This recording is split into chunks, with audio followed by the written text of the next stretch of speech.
Hi there, Dr. Gary here on the road. We sell dental practices nationwide. We are dental practice brokers. I was a dentist for 25 years, and now we're doing the dental practice broker for 15. So today's topic is, what do you do when selling a dental practice with very low gross but beautiful equipment and build out? We'll get into a strategy for that. So as you know, we now have 10 employees. We're in 25 states, and we work every day except Christmas and Easter. All here to serve you. You can reach us at 201-663-0935. Website dentalpracticeguide.com or nationwidedentalpracticebrokers.com. Available to you from about 8:30 a.m. East Coast time till about 8 p.m. West Coast time. East Coast time, both East Coast time. So give us a call, even if you just want to chat or you want a little advice. We'll be happy to give you some at no charge. And if you want an appraisal of the practice, short appraisal, we'll be able to provide that at no charge. So just call us. Now, if you are thinking about selling to a DSO, large corporate, call us, because we work with 140 of them around the country. And we'll be able to advise you who the better ones are. They will often pay our commission, so there's generally no commission to you. If your practice is like in their territory of generally over $1 million with at least 4 or 5 operatories, and you're willing to stay on for a period of time. So call me, and we'll try to get you some advice. Since they pay our commission often, we're here to help you. Won't cost you anything. And if your practice sells for over $1 million, we will often reimburse your legal fees based on some minor criteria, and we'll be here to help you. So call us, and we're ready to help you at any time.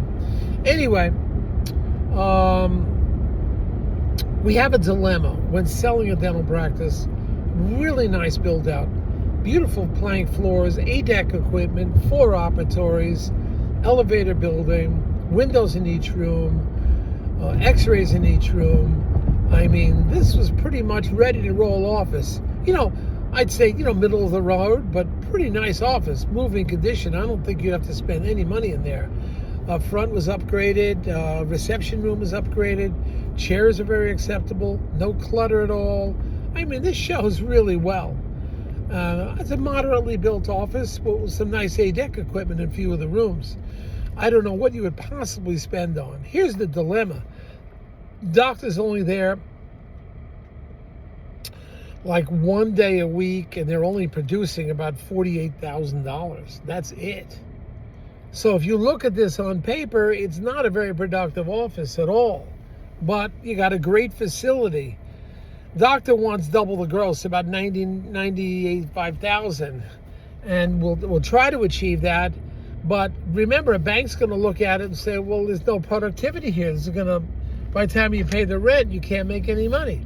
On the other hand, why can't we look at it, and as some banks will, call it a startup? And then their investment is low, because they'll do startups up to like $400,000 or more.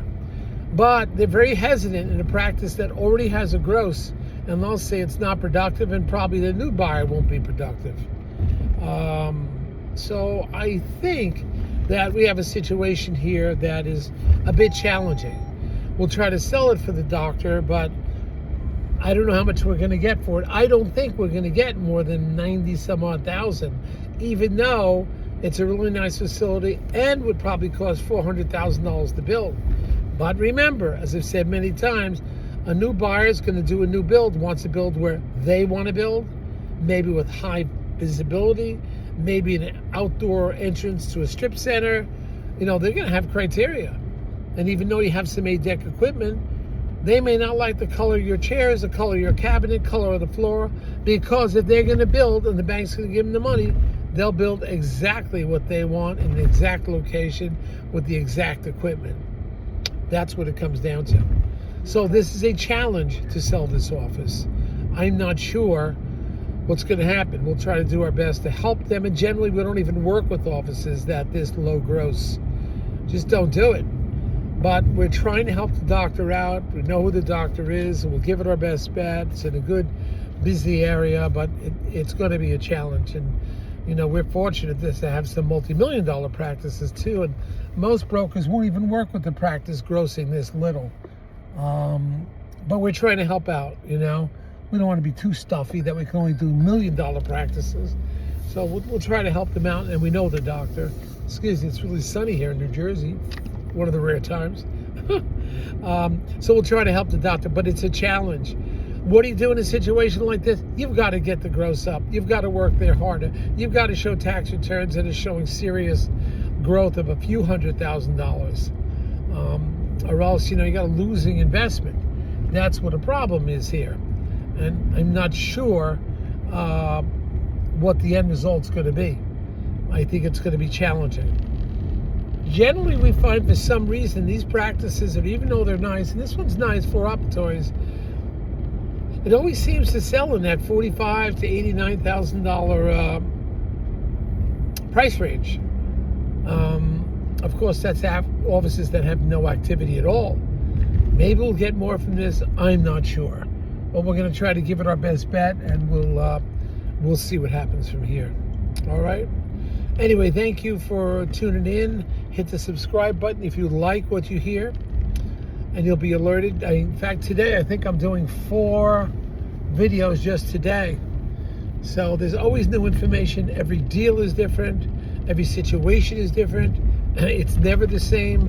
While they follow certain principles, contracts are different. Problems with lawyers, problems with banks, problems with buyers, problems with sellers, problem with accountants. It's like, it never ends. Never easy. We're happy to do it, happy to help this fellow out, and we'll see what happens. Hit the subscribe button if you like it. You'll hear about more. Remember our cruise coming up January 12th. It's going to be great. Thank you. Bye.